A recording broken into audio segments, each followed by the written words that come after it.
Olá, meus amigos, que Deus abençoe a todos vocês, rica e abundantemente, em o nome de nosso Senhor e Salvador Jesus Cristo.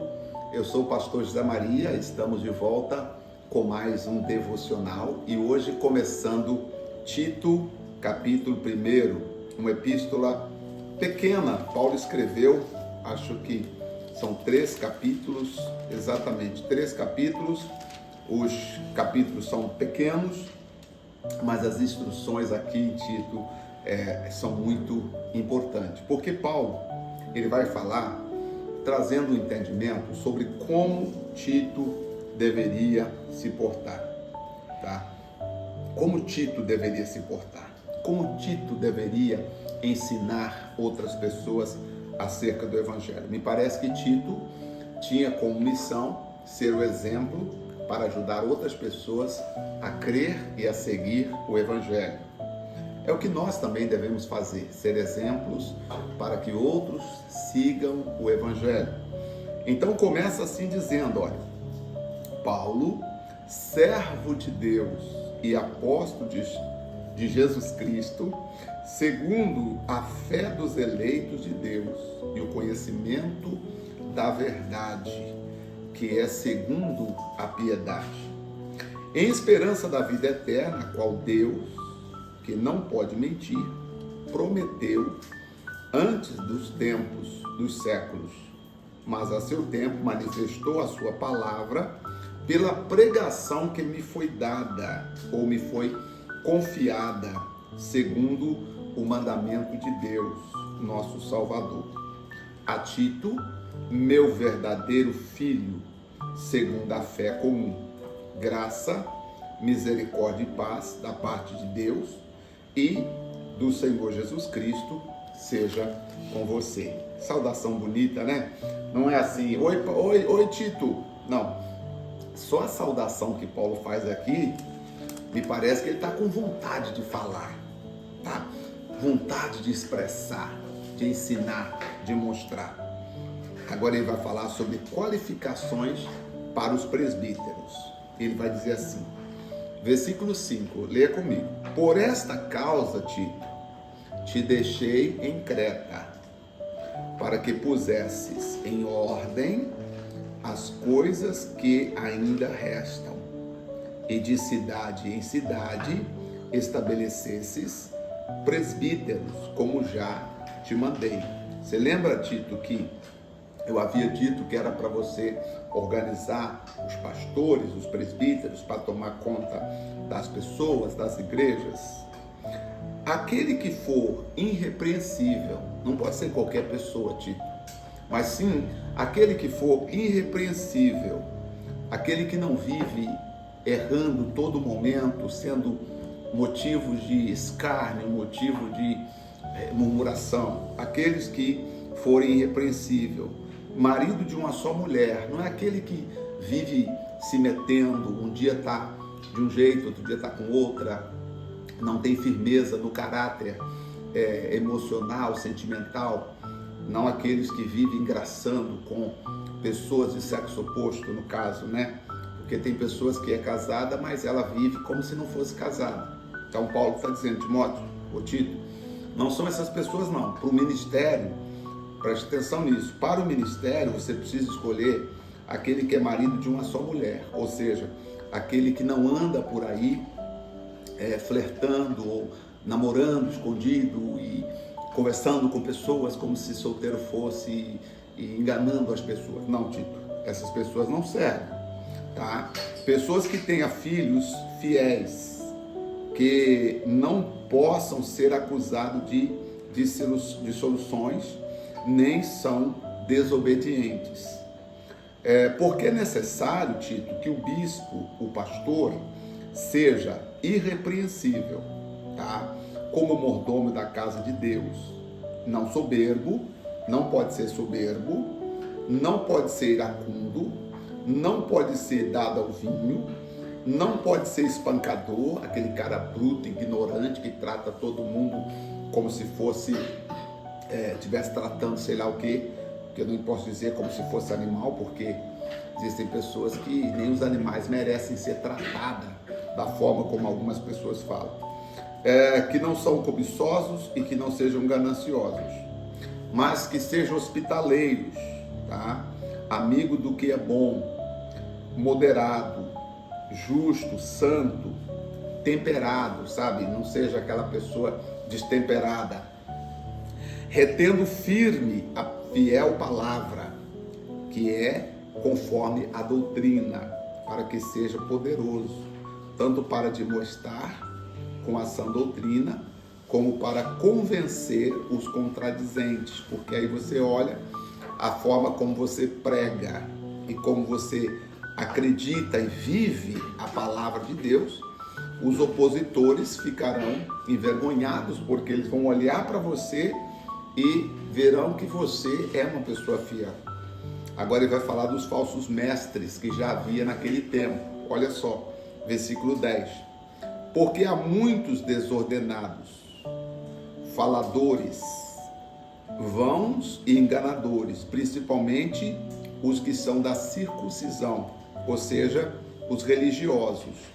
Existem muitos religiosos enganadores, tá? Falam muito, mas não prega o que a palavra ensina. Os quais convém tapar a boca, homens que transtornam casas inteiras, ensinando que não convém por top ganância. Vocês já viram pessoas que arrastam família inteira para seguir, depois essa família se perde ao meio do caminho, se desvia todo mundo e eles não estão nem aí? É claro que ninguém é obrigado a congregar numa igreja, numa denominação. Cada pessoa é livre para congregar onde ela quiser, correto? Vivemos num país democraticamente livre.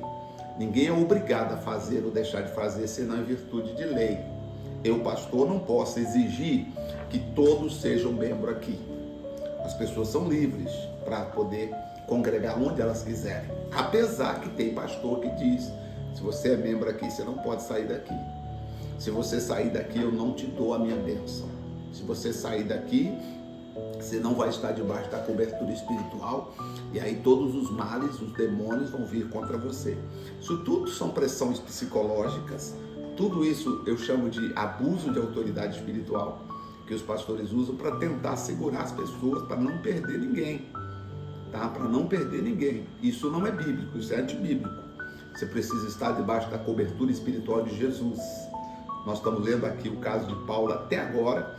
Em nenhum momento Paulo chama a atenção das pessoas para ele mesmo, mas entendemos perfeitamente que Paulo está preparando as pessoas para servir a Jesus Cristo. Tanto que, presta atenção aqui, gente, é uma coisa linda. Nós estamos já em Tito, nós começamos em Romanos. De Romanos para cá, de Romanos a Tito, que a única pessoa que escreveu aqui foi Paulo, guiado pelo Espírito Santo. Você percebeu que em nenhum momento Paulo nem falou o nome de igreja? Não falou o nome de igreja. Até aqui ele não falou o nome de igreja. Por quê? Porque a igreja primitiva não tinha nome. O que predominava a igreja primitiva era o amor verdadeiro. E o amor verdadeiro e reunir-se em nome de Jesus Cristo.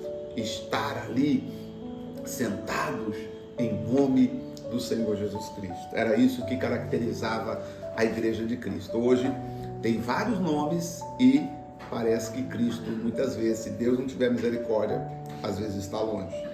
Então Paulo disse, um deles, seu próprio profeta disse,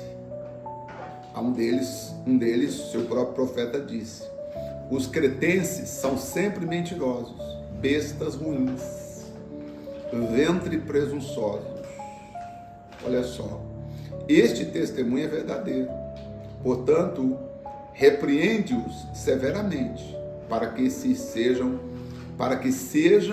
sãos na fé, tá? Não dando ouvido às fábulas judaicas, nem aos mandamentos de homens que se desviam da verdade.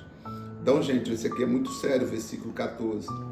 Existem mandamentos de homens que se desviaram da verdade e criaram seus próprios mandamentos. Existem homens que criaram seus próprios mandamentos. ok? Eles se desviaram da verdade e criaram os próprios mandamentos deles. E as pessoas ficam achando que aquele mandamento, que aquilo ali que ela está obedecendo, é uma coisa que o Espírito Santo colocou, quando na verdade ela está obedecendo o mandamento de homens. Todas as coisas são puras para os puros. Nada é impuro para o contaminado, ou nada é puro para o contaminado infiel. Antes, seu entendimento e consciência são contaminados. Se a mente da pessoa está contaminada, você pode dar a ela o melhor alimento, que ela contamina ele, porque a contaminação está dentro dela. Deu para entender? Imagina, vou voltar um pouquinho aqui o tempo da Covid, só para você entender. Eu posso pegar um copo com água e dar a você um copo com água da mais pura cristalina água, né? Com pH aí, 8 ou mais. Água pura. Aí eu dou essa água para você, você bebe um pouco dela. Mas porque você estava contaminado com a Covid, quem bebesse daquela água de volta pegaria o vírus. Por quê?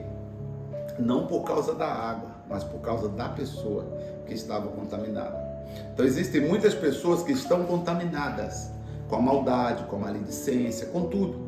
Embora ela receba a palavra de Deus, mas ela nunca melhora. Por quê? Porque a maldade está dentro dela.